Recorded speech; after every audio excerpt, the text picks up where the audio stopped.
السلام علیکم۔ یہ سٹوری ہے ٹیکساس کے ایک سیریل کلر جس کے قتل کا سلسلہ 19 اکتوبر 1968 میں شروع ہوا جب لنڈا کوگٹ اوڈیسا کے لینڈرومیٹ سے غائب ہو گئی۔ اس کی فیملی اور فرینڈز اس کو تلاش کرتے رہے اور پھر 2 منتھ کے بعد اس کی لاش ایک چراگاہ سے ملی۔ پر لنڈا کوگٹ صرف پہلی خاتون نہیں تھی جس کی بھیانک طریقے سے موت ہوئی۔ ایکٹر کاؤنٹی خوف سے مفلوج ہو کے رہ گئی تھی کیونکہ قتل کا سلسلہ جاری تھا۔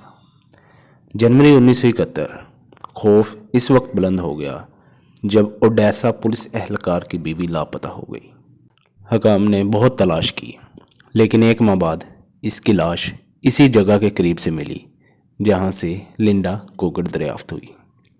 قاتل کا پیغام واضح تھا کہ کوئی بھی محفوظ نہیں ہے۔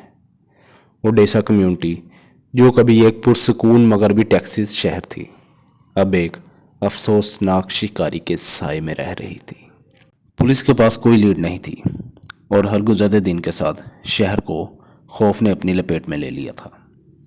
1971 میں جب جانی میڈوز کو گرفتار کیا گیا تو سب کچھ بدل گیا۔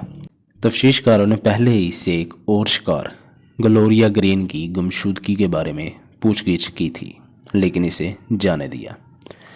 حراست میں رہتے ہوئے میڈوز نے ڈینگے مارنا شروع کر دی، ان خواتین کے بارے میں بات کرتے ہوئے جنہیں اس نے اوڈیسا میں قتل کیا تھا۔ حکام نے کوئی وقت ضائع نہیں کیا۔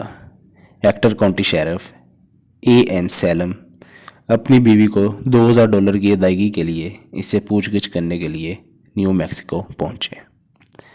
میڈوز نے پولیس کو گلوریا گرین کی باقیات کے عین مطابق مقام کی ہدایت کی۔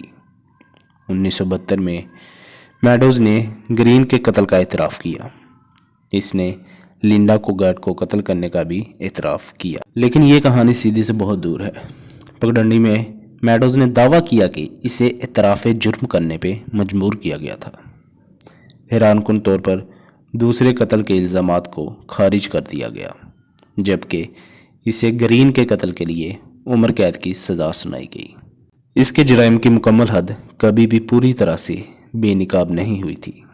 میڈوز کو صرف 18 سال کی خدمت کے بعد 1990 میں پیرول کیا گیا تھا لیکن 3 سال سے بھی کم عرصے بعد اسے جنسی زیادتی کے الزام میں دوبارہ جیل بھیج دیا گیا۔ سن 2000 میں جانی میڈوز جیل کی سلاخوں کے پیچھے مر گیا، خوفناک اور لاجواب سوالات کی میراث چھوڑ گیا۔ شکار کی کوئی حتمی فرصت کے ساتھ جانی میڈوز کا معاملہ ٹیکساس میں سب سے زیادہ بدنام ہے۔ آپ کے خیال میں واقعی کیا ہوا؟ کیا جانی میڈوز نے اس سے کہیں زیادہ جانیں لی جو کبھی پتہ نہیں چلی؟ آپ اس بارے میں کیا سوچتے ہیں؟ کمنٹ کر کے ضرور بتائیے گا اور اس طرح کی کہانیوں کے لیے ہمارے ساتھ رہیے۔